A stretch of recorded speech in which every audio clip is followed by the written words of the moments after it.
मैं हूं शशि तुषार शर्मा और आप देख रहे हैं आज तक समूह का चुनाव केंद्रित खास डिजिटल प्लेटफॉर्म चुनाव आज तक। यहां मिलेंगी आपको देश के चुनाव से जुड़ी हुई हर जरूरी खबर। मिशन 2024 का समय धीरे धीरे करीब आता जा रहा है, लेकिन देश में सियासी माहौल अभी से बनने लगा है। सभी दल राजनीतिक समीकरण बनाने में जुट चुके हैं। एक और बीजेपी केंद्र में अपने हैट्रिक लगाने के लिए बेताब है, तो वहीं विपक्ष किसी भी तरह से सत्ता में बदलाव के लिए जी जान से जुटा हुआ है। इसके लिए खास तौर पर विपक्षी एकता पर जोर दिया जा रहा है, जो कामयाब होती है अथवा नहीं ये तो समय ही बताएगा। खैर, ये सियासत है, कहीं ना कहीं तो करवट लेगी ही। लेकिन 2024 के लोकसभा चुनावों के लिए सभी राज्यों में चुनावी सरगर्मियां बढ़ चुकी हैं, खास तौर पर उत्तर प्रदेश में, क्योंकि दिल्ली का रास्ता यूपी से होकर ही आता है। उत्तर प्रदेश के सियासी वजूद से हर कोई वाकिफ है। इस प्रदेश ने देश को कई प्रधानमंत्री दिए हैं। 80 लोकसभा और 430 विधानसभा सीटों वाले इस राज्य के पास सत्ता की चाबी है। राजनीतिक लिहाज से अहम उत्तर प्रदेश में मिशन 2024 को लेकर शंखनाद हो चुका है। सूबे की बीजेपी सरकार लगातार सत्ता और संगठन के साथ केंद्र में फिर से भगवा लहराने के लिए जुटी हुई है। खासतौर से यूपी का पूर्वांचल भाग पिछले कुछ समय से राजनीतिक अखाड़ा बना हुआ है। कुछ दिनों पहले ही गाजीपुर में बीजेपी के राष्ट्रीय अध्यक्ष जेपी नड्डा और यूपी के मुख्यमंत्री योगी आदित्यनाथ एक साथ जनसभा को संबोधित करते हुए कई बड़ी घोषणाएं करते हुए नजर आए थे। दोनों ही नेताओं ने केंद्र और यूपी सरकार की उपलब्धियों का बखान करते हुए मिशन 2024 के लिए जनता की नब्ज को टटोला था। आखिर कहां है पूर्वांचल? क्या है पूर्वांचल का सियासी वजूद?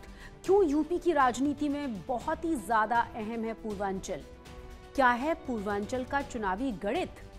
क्यों केंद्र सरकार ने पूर्वांचल में विकास कार्यों के लिए खजाने का मुंह खोल दिया है?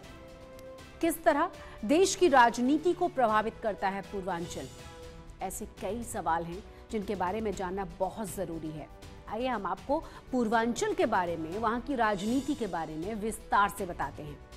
सबसे पहले पूर्वांचल के बुनियादी बिंदुओं के बारे में जानना होगा हमें। फिलहाल ये बताने के लिए काफी है कि पीएम मोदी और उत्तर प्रदेश के सीएम योगी दोनों ही पूर्वांचल से संबंध रखते हैं। दरअसल उत्तर प्रदेश के पूर्वी भाग को ही पूर्वांचल कहा जाता है। इसमें यूपी के 28 जिले आते हैं। राजनीति के लिहाज से अहम पूर्वांचल में 26 लोकसभा और 164 विधानसभा की सीटें हैं, जो ये बताने के लिए बहुत काफी है कि उसका सियासी महत्व कितना बड़ा है।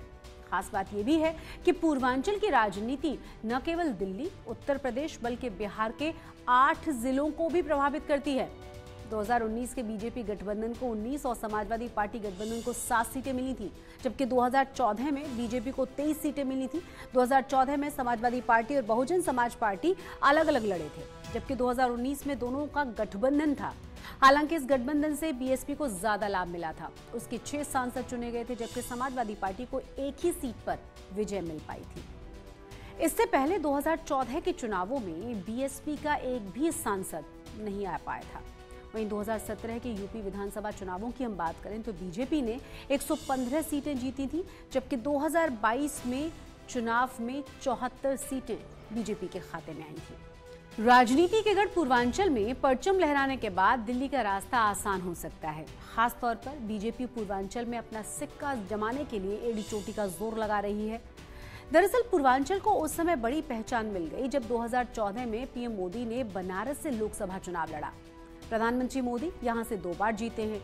वास्तव में ये बीजेपी की एक रणनीति का हिस्सा था, मोदी को बनारस से लड़ाया जाए।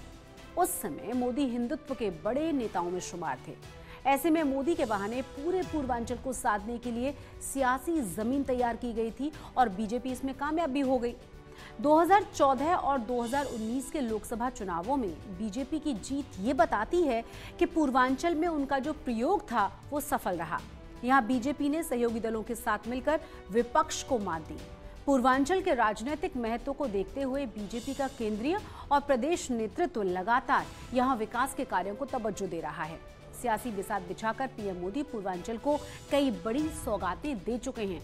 इसमें विश्वनाथ कॉरिडोर, पूर्वांचल एक्सप्रेसवे, खाद कारखाना, मेडिकल कॉलेज, एम्स, हवाई अड्डा, ये तमाम चीजें शामिल हैं। केंद्र सरकार ने जनता को लुभाने के लिए कई बड़ी परियोजनाओं का भूमि पूजन और शिलान्यास यहां किया है। इसी के आधार पर बीजेपी एक बार फिर से जनता के सामने जाएगी। ऐसे में देखने वाली बात यह भी होगी कि क्या पूर्वांचल फिर से बीजेपी के लिए सत्ता का द्वार खोलेगा अथवा किसी और को मौका देगा। हमारी ये रिपोर्ट आपको कैसी लगी, हमें कमेंट बॉक्स में जरूर आप बताएं। आपने अभी तक चैनल को सब्सक्राइब अगर नहीं किया है तो जरूर सब्सक्राइब करें ताकि चुनाव से जुड़ी हुई हर जानकारी आपको मिलती रहे सबसे पहले। बाकी देश और दुनिया की तमाम बड़ी और अहम खबरें आज तक पर लगातार जारी हैं।